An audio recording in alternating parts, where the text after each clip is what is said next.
لله وكفى وسلام على عباده الذين اصطفى أما بعد فأعوذ بالله من الشيطان الرجيم بسم الله الرحمن الرحيم إذا وقعت الواقعة ليس لوقعتها كاذبة خافضة رافعة صدق الله العظيم وقال الله سبحانه وتعالى هو الله الذي لا إله إلا هو عالم الغيب والشهادة هو الرحمن الرحيم صدق الله العظيم محترم بزرگ و عزیز دوستو، 27ویں پارے میں سورہ واقعہ، سورہ رحمان کے بعد والی سورت، اس کی بڑی فضیلت ہے۔ اس کی فضیلت کو سمجھنے کے لیے حضرت عبداللہ ابن مسعود رضی اللہ تعالیٰ عنہ کا ایک واقعہ کتابوں میں لکھا ہے۔ اس واقعے سے سمجھا جا سکتا ہے کہ اس سورت کی کتنی اہمیت ہے۔ حضرت عبداللہ ابن مسعود رضی اللہ تعالیٰ عنہ کا انتقال کا وقت قریب آیا۔ آپ مرض الوفات میں تھے، یعنی اس بیماری میں جس بیماری میں آپ دنیا سے رخصت ہو گئے۔ تو مرض الوفات میں حضرت عثمان غنی رضی اللہ تعالیٰ عنہ حضرت عبداللہ ابن مسعود رضی اللہ تعالیٰ عنہ کے پاس آئے، اور حضرت عبداللہ ابن مسعود رضی اللہ تعالیٰ عنہ بڑے جلیل القدر صحابی ہیں۔ جس فقہ پر یا جن اصولوں پر ہم عمل کرتے ہیں، جس کو فقہ حنفی کہتے ہیں، امام اعظم ابو حنیفہ رحمۃ اللہ علیہ کا جو مسلک ہے فقہ حنفی، یہ اکثر حضرت عبداللہ ابن مسعود رضی اللہ تعالیٰ عنہ ہی کی روایتوں پر منحصر ہے، انہی سے لیا گیا یہ طریقہ ہے۔ تو پورا فقہ حنفی تقریباً حضرت عبداللہ ابن مسعود رضی اللہ تعالیٰ عنہ کی ہی روایتوں سے ماخوذ ہے۔ تو حضرت عبداللہ ابن مسعود رضی اللہ تعالیٰ عنہ مرض الوفات میں تھے۔ حضرت عثمان غنی رضی اللہ تعالیٰ عنہ ملاقات کے لیے، عیادت کے لیے تشریف لائے۔ تو یہاں ایک بات یہ بھی سمجھنا چاہیے کہ بیماروں کی عیادت کرنا یہ بہت بڑی نیکی ہے، بہت بڑا ثواب کا کام ہے۔ لیکن ہم اپنے معاشرے پر نظر ڈال کر کے دیکھیں، تھوڑا بہت رشتہ داروں میں کوئی بیمار ہوتا ہے تو عیادت کے لیے نہ چاہتے ہوئے ہی صحیح مجبوراً چلے جاتے ہیں۔ لیکن پڑوس میں ہمارے مسلمان ہے، یا ہمارا غیر مسلم بھائی پڑوسی ہے، یا دوست و احباب میں ہیں، تو ہمارا پڑوسی برس ہاں برس سے ہمارے پڑوس میں رہتا ہے، وہ بیمار ہے یا اس کی کیا حالت ہے، یہ معلوم کرنے کی ہمیں توفیق نہیں ملتی۔ جبکہ بیمار کی عیادت کرنا یہ رسول اللہ صلی اللہ علیہ وسلم کی بہت عظیم سنت ہے۔ حضرات صحابہ اکرام رضوان اللہ تعالی علیہم اجمعین کی زندگیوں کو ہم دیکھیں کہ صحابہ آپس میں کوئی بیمار ہوتے تو ان کی عیادت کیا کرتے تھے۔ اللہ کے نبی علیہ الصلاۃ والسلام نے تو یہودیوں کی عیادت کی ہے۔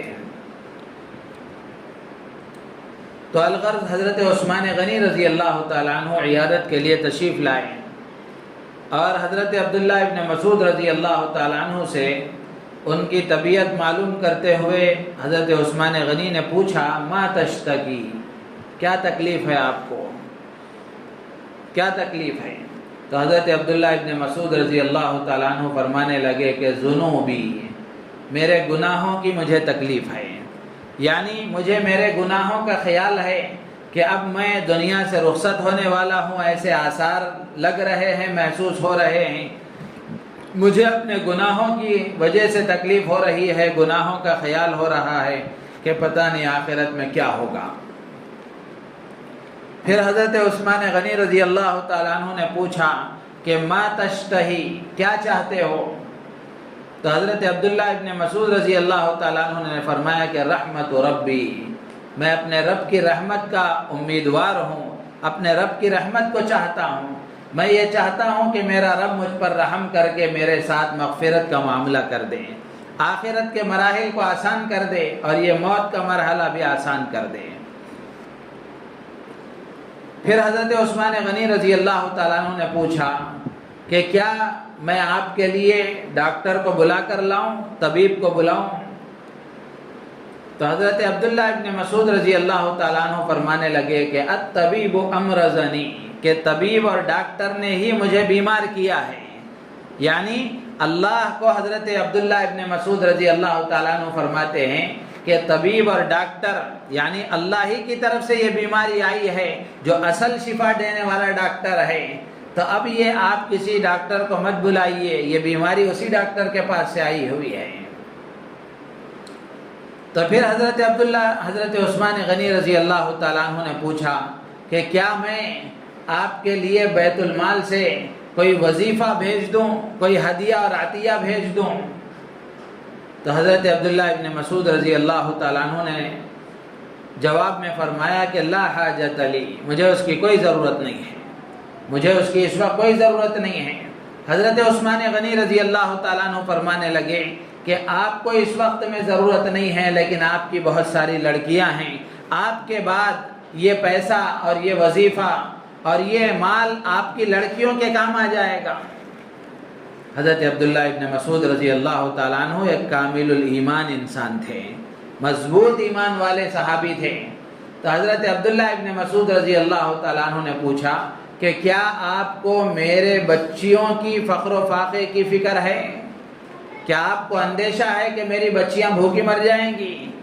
کیا آپ کو یہ خطرہ لگ رہا ہے کہ میری بچیوں کو بھوک سے پریشانی ہوگی یا ان کو مال کی ضرورت محسوس ہوگی، وہ فاقہ برداشت کرنا ان کو پڑے گا، فاقے سے پریشان ہوں گی؟ کیا آپ کو ایسا لگ رہا ہے؟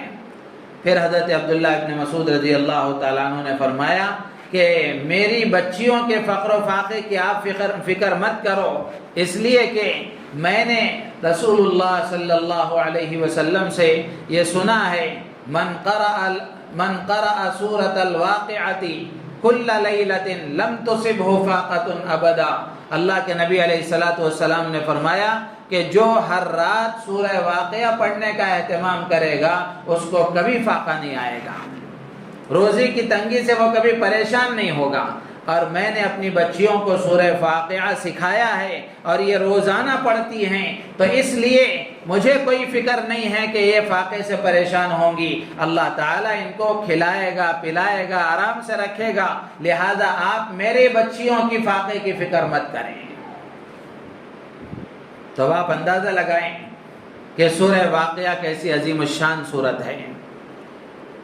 اسی لیے حضرت انس رضی اللہ تعالیٰ عنہ، حضرت عبداللہ ابن عباس رضی اللہ تعالیٰ عنہ اور بہت سارے تابعین سے یہ بات منقول ہے کہ وہ فرماتے ہیں کہ اپنی اولاد کو سورہ واقعہ سکھاؤ، اپنی اولاد کو سورہ واقعہ سکھاؤ، اس لیے کہ یہ سورۃ الغنا ہے، سورۃ الغنا مالداری والی سورت ہے کہ جو اس سورت کا اہتمام کرتا ہے اللہ تعالیٰ اسے غنا عطا فرماتے ہیں، فقر و فاقے کو دور فرماتے ہیں، روزی کی تنگیوں کو اللہ تعالیٰ دور کر دیتے ہیں۔ تو اس سے معلوم ہوا کہ سورہ واقعہ کا ہر رات میں پڑھنا، مغرب کے بعد یا پھر عشاء کے بعد جیسی سہولت ملے، سورہ واقعہ روزانہ پڑھنے کا اہتمام کرنا، یہ آدمی کو فقر و فاقے سے بچاتا ہے، روزی کی تنگیوں سے بچاتا ہے۔ بھلے ظاہری اسباب نہ ہوں، ظاہری اسباب تنگیوں کے ہوں، لیکن آدمی اگر یقین کے ساتھ اللہ کے وعدے پر یقین رکھتے ہوئے، اللہ کی طاقت اور اللہ کے خزانوں پر یقین رکھتے ہوئے روزانہ رات میں سورہ واقعہ پڑھنے کا اہتمام کرے گا، اللہ کے نبی کا فرمان ہے جو کبھی جھوٹا نہیں ہو سکتا، اور اللہ کے نبی کے فرمان میں کبھی شک نہیں کیا جا سکتا، اور شک کرنے والا مسلمان نہیں ہو سکتا۔ اللہ کے نبی فرماتے ہیں کہ اس کو کبھی فاقہ نہیں آئے گا۔ تو اس لیے روزانہ سورہ واقعہ پڑھنے کا اہتمام کرنا چاہیے۔ آج ہر آدمی کو شکوہ ہے، ہر آدمی کی زبان پر یہ بات ملتی ہے آپ کو کہ کاروبار ٹھپ ہے، روزی کا مسئلہ ہے، روزی کی تنگی سے پریشان ہیں، سب شکایتیں کرنے کو تیار ہیں، جو علاج اللہ بتا رہا ہے، جو علاج اللہ کے رسول بتا رہے ہیں، اس کو اختیار کرنے کے لیے تیار نہیں ہیں۔ بیماری دور اسی وقت ہوگی جب ڈاکٹر کا تجویز کردہ علاج استعمال کیا جائے۔ اگر علاج استعمال نہ کیا جائے تو پھر بیماری دور کیسے ہوگی؟ تو روزی کی برکت کے لیے، فقر و فاقے سے حفاظت کے لیے روزانہ رات میں سورہ واقعہ کا پڑھنا یہ مجرب عمل ہے۔ اسی لیے مدارس میں اہتمام کے ساتھ روزانہ مغرب کے بعد بچوں سے سورہ واقعہ پڑھایا جاتا ہے۔ آپ نے کبھی نہیں سنا ہوگا کسی مدرسے کے بارے میں کہ اس مدرسے میں آج دوپہر میں کھانا نہیں ہے بچوں کے لیے، رات میں کھانا نہیں ہے بچوں کے لیے۔ نہیں، اللہ تعالیٰ برابر کھلاتے ہیں۔ دین کی خدمت کرنے والوں کو اللہ کبھی محروم نہیں کرتے، اللہ ضرور کھلاتے ہیں۔ تو اس لیے جتنے احباب یہاں موجود ہیں یا باہر جتنے احباب سن رہے ہیں، گھروں میں مستورات سن رہی ہیں، ان سب سے ہماری درخواست ہے کہ آپ کو اگر قرآن پڑھنا آتا ہے، اللہ کی بہت بڑی نعمت ہے جو اللہ نے آپ کو دی ہے، تو روزانہ رات میں مغرب کے بعد یا عشاء کے بعد سورہ واقعہ پڑھنے کا اہتمام کریں۔ انشاءاللہ اس کی برکتیں اپنے سر کی آنکھوں سے آپ دیکھیں گے۔ اور اگر پڑھنا نہیں آتا تو شرم کی کوئی بات نہیں ہے، بڑے ہیں کہ چھوٹے ہیں، سیکھنے کی کوشش کریں، سیکھنے کی فکر کریں، اور قرآن سیکھ کر کے روزانہ سورہ واقعہ اہتمام سے پڑھنے کی کوشش کریں۔ پڑوس ملک کے ایک عالم تھے، بہت بڑے عالم، بہت بڑے مفسر، شیخ الحدیث حضرت مولانا مفتی محمد زرولی خان صاحب رحمۃ اللہ علیہ، بہت بڑے بزرگ گزرے ہیں۔ وہ فرمایا کرتے تھے کہ عورتوں کا، گھر کی مستورات کا، بیویوں کا یہ سورہ واقعہ پڑھنا یہ فقر و فاقے کے دور ہونے میں زیادہ مؤثر ہے۔ تو اس کا یہ مطلب نہیں ہے کہ مردوں کو چھٹی ہو گئی، اس کا یہ ہرگز مطلب نہیں ہے کہ آپ جا کر گھر میں آرڈر پاس کر دیں کہ روزانہ آپ کو سورہ واقعہ بھی پڑھنا ہے، مجھے کچھ نہیں کرنا ہے، ایسا نہیں ہے۔ گھر کی مستورات پڑھیں، ان کا زیادہ اثر ہے۔ اس کے ساتھ ساتھ مرد حضرات بھی روزانہ پابندی کے ساتھ پڑھنے کی کوشش کریں۔ انشاءاللہ العزیز اللہ تعالیٰ روزی کے تمام مسئلوں کو حل کر دیں گے، فقر و فاقے سے اللہ تعالیٰ نجات عطا فرمائیں گے، اور اللہ تعالیٰ روزی میں برکت عطا فرمائیں گے۔ لیکن جو صورتحال ہے، جیسے میں نے عرض کیا کہ مسلمان سب سنتے ہیں اور ایسے منڈی ہلاتے ہیں کہ پھر واپس جانے کے بعد جو کچھ کہا گیا سب جھٹک کر ختم ہو گیا معاملہ۔ ایسا نہیں ہونا چاہیے۔ جو بات کہی جا رہی ہے، مسلمان کی شان یہ ہے کہ مسلمان حق بات کو، صحیح بات کو قبول کرتا ہے، اس کو اپنے عمل میں لاتا ہے اور اپنے شیڈول میں اس کو داخل کرتا ہے۔ اگر قرآن سے ہماری نسبت ہو گئی، قرآن سے ہم وابستہ ہو گئے، اللہ کی ذات سے امید ہے اللہ دنیا کے مسئلے بھی حل کریں گے، آخرت کے مسئلے بھی حل کریں گے۔ حضرت شیخ الاسلام حضرت مولانا حسین احمد مدنی رحمۃ اللہ علیہ بہت بڑے بزرگوں میں ہیں۔ ہندوستان کی آزادی میں ان کے استاد حضرت شیخ الہند مولانا محمود حسن دیوبندی رحمۃ اللہ علیہ، وہ اور یہ ان کے اور شاگرد اور دوسرے حضرات نے ہندوستان کی آزادی میں بڑا کردار ادا کیا ہے۔ لیکن افسوس کی بات ہے کہ آج کا نوجوان ان سب کو نہیں جانتا۔ گاندھی کو جانتا ہے، پنڈت جواہر لال نہرو کو جانتا ہے، اور فلاں فلاں سب کو جانتا ہے۔ مسلمان کو اپنی تاریخ ہی معلوم نہیں ہے کہ ہمارے بزرگوں نے ہمارے ملک کے لیے کیا کیا ہے۔ اچھی طرح یہ جملہ یاد رکھیں کہ ہمارے بزرگوں نے جتنا اس ملک کی آزادی کے لیے خون بہایا ہے، اتنا دوسروں نے پسینہ بھی نہیں بہایا ہے۔ تو اس لیے اپنی تاریخ کو معلوم کرنا ضروری ہے۔ تو حضرت شیخ الاسلام مولانا حسین احمد مدنی رحمۃ اللہ علیہ کے نواسے جو اب بھی حیات ہیں، اور ہمارے ملک کے بڑے علماء میں ان کا شمار ہوتا ہے، اور یو پی کے ایک بڑے مدرسے کے محتمم ہیں حضرت مولانا سید اشہد رشیدی صاحب دامت برکاتہم۔ انہوں نے ایک واقعہ سنایا۔ ایک مرتبہ کلکتہ تشریف لے گئے، وہاں پروگرام تھا، بیان تھا، ایک بڑی مسجد میں حضرت کا پروگرام تھا۔ تو بیان ختم ہونے کے بعد ایک بڑے میاں حضرت سے ملنے کے لیے آئے۔ آ کر انہوں نے کہا کہ حضرت مسجد کے بالکل سامنے والی بلڈنگ میں میرا گھر ہے، میری تمنا ہے کہ آپ ہمارے گھر میں چل کر چائے پی لیں۔ حضرت نے کہا کہ مجھے آگے جانا ہے، میں مصروف ہوں، میرے پاس وقت نہیں ہے، تو انہوں نے بہت اصرار کیا تو بالآخر حضرت تیار ہو گئے کسی طریقے سے، ان کے گھر گئے۔ جانے کے بعد میں کچھ بات چیت ہوئی، وہ کہنے لگے کہ کاروبار کا مسئلہ ہے۔ وہ کہاں کے ہیں حضرت نے معلوم کیا تو وہ کہنے لگے کہ میں یو پی کا ہوں، لیکن کاروبار کے مسئلے سے یہاں کلکتہ آیا ہوں اور یہیں کا ہو کر رہ گیا ہوں، یہیں رہنے لگا ہوں۔ تو حضرت نے کہا کہ اچھی بات ہے۔ پھر انہوں نے کہا کہ کاروبار کی کچھ پریشانیاں انہوں نے گنائی کہ کاروبار کا ایسا مسئلہ ہے، کاروبار بہت ٹھپ ہے، اس طرح کی پریشانیاں انہوں نے گنوائی۔ تو حضرت نے ان کو ایک عمل بتایا، سورہ مزمل پڑھنے کے لیے حضرت نے ان سے کہا، تو بالآخر وہ مجلس برخاست ہو گئی۔ پھر اس کے بعد میں اب حضرت گھر سے واپس آ کر کار میں بیٹھے واپس جانے کے لیے، تو پھر وہ صاحب مسافر کے لیے آئے اور آ کر پھر انہوں نے کہا کہ حضرت میرے کاروبار کے لیے دعا کیجئے۔ تو حضرت نے کہا میں دعا تو ضرور کروں گا، لیکن میں نے جو وظیفہ تمہیں بتایا ہے، جو عمل تمہیں بتایا ہے، وہ آپ کو کرنا پڑے گا، وہ کریں گے تو اللہ انشاءاللہ برکت دیں گے۔ تو وہ بڑے میاں کان میں آ کر کہنے لگے کہ حضرت مجھے پڑھنا نہیں آتا، مجھے قرآن پڑھنا نہیں آتا۔ تو حضرت فرمانے لگے کہ آج آدمی کاروبار کے لیے سب کچھ کرنے کو تیار ہے، لیکن قرآن سیکھنے کے لیے تیار نہیں ہے۔ دنیا کے لیے 24 گھنٹے دینے کو تیار ہے، زندگی کے 20 30 40 50 60 سال دے دیا، لیکن قرآن سیکھنے کو ضروری نہیں سمجھا۔ تو میرے عزیز و دوست و بزرگوں، اس وقت ایک اہم پیغام یہ ہے کہ قرآن سیکھنے کی کوشش کریں۔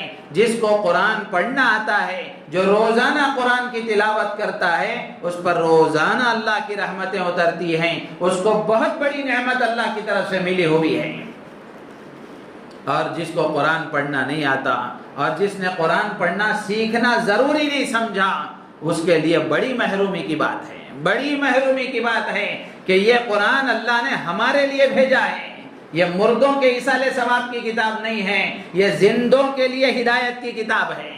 قرآن بتائے گا کہ زندگی آدمی کو کیسے گزارنا ہے، اور زندگی گزارنے کا اصول دستور اللہ نے ہمارے لیے بھیجا ہے۔ لیکن مسلمانوں پر افسوس ہے کہ مسلمانوں نے اس کو مردوں کے ایصال ثواب کی کتاب بنا دیا۔ کوئی مر گیا تو خیال آتا ہے کہ 4 حافظوں کو بلاؤ قرآن پڑھو، وہ بھی خود پڑھنے تیار نہیں، وہ بھی خود پڑھنے تیار نہیں۔ گھر کا باپ مر گیا ہے، ماں مر گئی ہے، وہ بھی گھر کے بچے خود بیٹھ کر پڑھنے کے لیے تیار نہیں ہے، اس کے لیے بھی کرائے کے 10 حافظوں کو بلا کر پڑھایا جاتا ہے۔ کتنے افسوس کی بات ہے۔ قرآن سیکھنے کی کوشش کریں۔ رمضان قرآن کا مہینہ ہے، آج تاخرات ہے، رات شروع ہو چکی ہے، آج ہو سکتا ہے شب قدر ہو۔ اس مبارک گھڑی میں نیت کر لیں کہ قرآن اگر پڑھنا نہیں آتا تو سیکھیں گے انشاءاللہ، سیکھیں گے انشاءاللہ۔ جن کو قرآن پڑھنا آتا ہے، گھر کی مستورات سن رہی ہیں تو ان سے بھی ہم گزارش کریں گے کہ آپ کو قرآن اگر پڑھنا نہیں آتا تو مستورات کی جو مکاتب ہیں بالغات کے، ان مکاتب میں جائیں اور جا کر روزانہ قرآن سیکھنے کی کوشش کریں۔ اور اگر پڑھنا آتا ہے، اللہ کی بہت بڑی نعمت آپ کو حاصل ہے، روزانہ اہتمام کے ساتھ قرآن کی کچھ نہ کچھ سورتیں، قرآن کا کچھ نہ کچھ حصہ، 1 پارہ 2 پارے، آدھا پارہ، پاؤ پارہ، جتنا پڑھ سکیں، لیکن روزانہ قرآن کی تلاوت کا معمول بنائیں۔ مغرب کے بعد میں سورہ واقعہ، رات میں سوتے وقت میں سورہ ملک، فجر کے بعد سورہ یاسین پڑھنے کا معمول بنائیں۔ ان اوقات میں پڑھنے کی بڑی بڑی فضیلتیں ہیں، تو اس لیے سورہ واقعہ پڑھنے کی کوشش کریں گے انشاءاللہ، کریں گے نا انشاءاللہ۔ تو قرآن سے اپنے آپ کو وابستہ کرنا یہ انتہائی ضروری ہے۔ تو جو قرآن پڑھیں گے اور قرآن پر عمل کریں گے، ان کے لیے دنیا بھی آباد ہے، آخرت بھی آباد ہے۔ تو اس لیے اس موقع پر اسی پر بس کرتے ہیں، ورنہ ایک اور آیت بھی میں نے آپ کے سامنے پڑھی تھی سورہ ممتحنہ کی، صرف اس کی فضیلت عرض کر کے اپنی بات ختم کر دوں گا۔ سورہ ممتحنہ کی یہ آخری، سورہ ممتحنہ نہیں، سورہ حشر کی آخری 3 آیتیں، هو اللہ الذی لا الہ الا ہو سے لے کر ختم تک۔ حدیث میں آتا ہے، اللہ کے رسول علیہ السلام ارشاد فرماتے ہیں کہ جو آدمی صبح میں، جو آدمی غور سے سنیں، جو آدمی صبح میں 3 مرتبہ اعوذ باللہ السمیع العلیم من الشیطان الرجیم، کیسا پڑھنا ہے؟ اعوذ باللہ السمیع العلیم من الشیطان الرجیم، اس کو 3 مرتبہ پڑھنا ہے۔ 3 مرتبہ پڑھنے کے بعد پھر 1 مرتبہ سورہ حشر کی یہ آخر کی 3 آیتیں اگر کوئی آدمی صبح میں پڑھتا ہے، اللہ تبارک و تعالی 70,000 فرشتے اس کے ساتھ لگا دیتے ہیں جو اس کے لیے رحمت کی دعا کرتے ہیں، جو فجر کے بعد پڑھتا ہے۔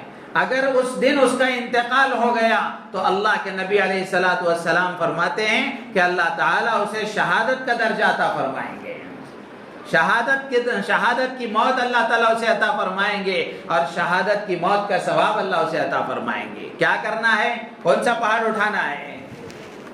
5 منٹ بھی نہیں لگتے اس کو پڑھنے کے لیے۔ 3 مرتبہ اعوذ باللہ السمیع العلیم من الشیطان الرجیم پڑھنا ہے، اور ایک مرتبہ یہ سورہ حشر کی آخر کی 3 آیتیں پڑھنا ہے۔ تو جو آدمی صبح میں اس کو پڑھتا ہے، اللہ تعالیٰ 70,000 فرشتے اس کے ساتھ لگا دیتے ہیں جو اس کے لیے رحمت کی دعا کرتے ہیں۔ دن بھر فرشتوں کی رحمت کی دعا میں آدمی رہے گا تو کتنی حفاظت ہوگی، کتنی حفاظت ہوگی، اور کتنے اس کے کاموں میں اللہ کی طرف سے مدد ہوگی۔ پڑھنے کی کوشش کریں گے انشاءاللہ، اللہ ہم سب کو عمل کی توفیق عطا فرمائے۔ جو صبح میں پڑھے گا اللہ تعالیٰ اس کے ساتھ یہ معاملہ فرمائیں گے، جو شام میں پڑھے گا اللہ تعالیٰ اس کے ساتھ بھی یہی مرتبہ، اس کو یہی درجہ عطا فرمائیں گے۔ اللہ تعالیٰ ہم سب کو عمل کی توفیق عطا فرمائے۔